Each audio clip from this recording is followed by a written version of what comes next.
I live in South Central. This is South Central.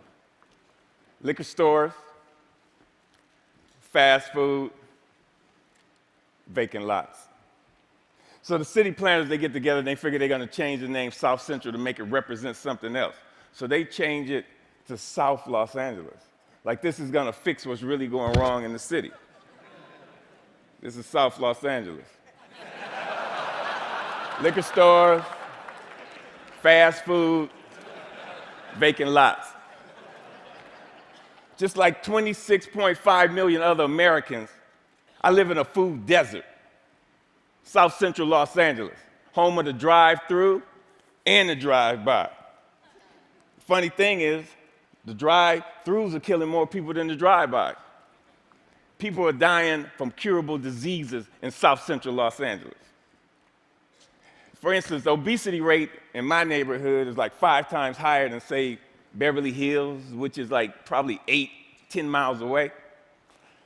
I got tired of seeing this happening. And I wonder, how would you feel if you had no access to healthy food? If every time you walk out your door, you see the ill effects that the present food system have on your neighborhood? I see wheelchairs bought and sold like used cars. I see dialysis centers popping up like Starbucks. And I figured this has to stop. So I figured that the problem is the solution. Food is the problem, and food is the solution. Plus, I got tired of driving 45 minutes round trip to get an apple that wasn't impregnated with pesticides. So what I did, I planted a food forest in front of my house. It's on a strip of land that we call a parkway. It's like 150 feet by like 10 feet. The thing is, it's owned by the city, but you have to maintain it. So I'm like, cool. I can do whatever the hell I want. Since it's my responsibility and I got to maintain it, and this is how I decided to maintain it. So me and my group, LA Green Grounds, we got together and we started planting my food forest, fruit trees, the whole nine, for vegetables. What we do, we're a pay-it-forward kind of group, where it's composed of like gardeners from all walks of life from all over the city, and it's completely volunteer, and everything we do is free. And in the garden, it was beautiful. And then somebody complained. The city came down on me, and basically gave me a citation saying that I had to remove my garden, which this citation would turn into a warrant. And I'm like, come on, really? A warrant for planting food on a piece of land that you could care less about? And I was like, cool, bring it. Because this time it wasn't coming out. So LA Times got hold of it. Steve Lopez did a story on it and talked to the councilman. And one of the Green Grounds members, they put up a petition on change.org. And with 900 signatures, we were a success. We had a victory on our hands. My councilman even called and said how they endorse and love what we're doing. I mean, come on, why wouldn't they? LA leads the United States in vacant lots that the city actually owns. They own 26 square miles of vacant lots. That's 20 Central Parks. That's enough space to plant 725 million tomato plants. Why in the hell would they not okay this? Growing one plant will give you 1,000, 10,000 seeds.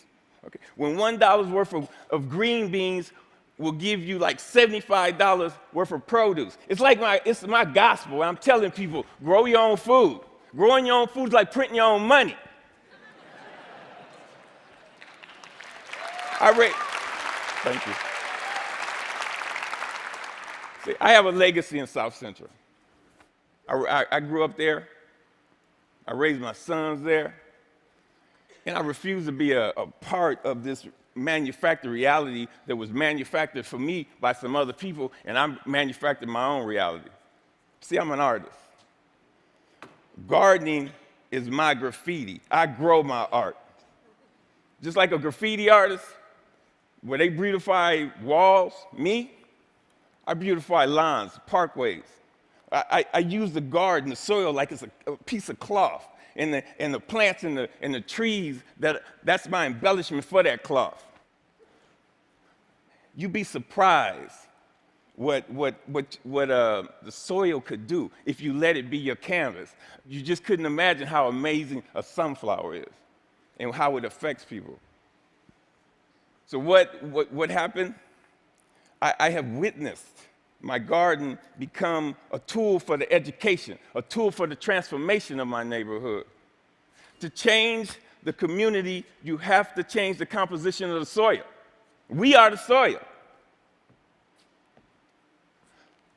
You'd be surprised how kids are affected by this. Gardening is the most therapeutic and defiant act you can do, especially in the inner city. Plus, you get strawberries.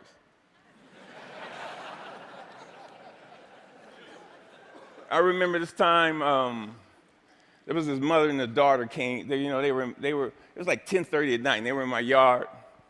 And I came out, and they looked so ashamed. And I'm like, man, it made me feel bad that they were there. And I told them, you don't have to do this like this. This is on the street for a reason. It made me feel ashamed to see people that was this close to me that was hungry, and this only reinforced why I do this. And people ask me, Finn, aren't you afraid people are going to steal your food? And I'm like, hell no, I ain't afraid they're going to steal it. That's why it's on the street. That's the whole idea. I want them to take it, but in the same time, I want them to take back their health. There's another time when I put a garden in this homeless shelter in downtown Los Angeles. The guys, they helped me unload the truck. It was cool. They just shared the stories about how this affected them and how they used to plant with their mother and their grandmother. And it was just cool to see how this changed them if it was only for that one moment. So Green Grounds has gone on to plant maybe like 20 gardens. We've had like 50 people come to our dig-ins and participate in this, all volunteers. If kids grow kale, kids eat kale. If they grow tomatoes, they eat tomatoes. But when none of this is presented to them, if they're not shown how food affects the mind and the body, they blindly eat whatever the hell you put in front of them. I see young people, and they want to work, but they're in this thing where they're caught up. I see kids of color, and they just on this track that's designed for them that leads them to nowhere. So with gardening, I see an opportunity where we can train these kids to take over their communities, to have a sustainable life. And when we do this, who knows? We might produce the next George Washington Carver. But if we don't change the composition of the soil, we will never do this. Now, this is one of my plans. This is what I want to do. I want to plant a whole block of gardens where people can share in the food in the same block. I want to take shipping containers and turn them into healthy cafes. And now don't get me wrong. I'm not talking about no free shit, because free is not sustainable. The funny thing about sustainability, you have to sustain it.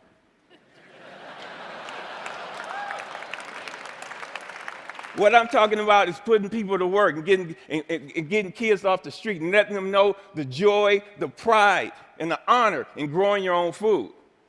Opening farmers markets. So what I want to do here, we got to make this sexy.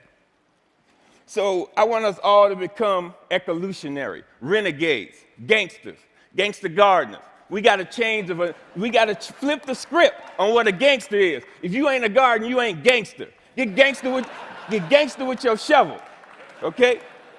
And let that be your weapon of choice. So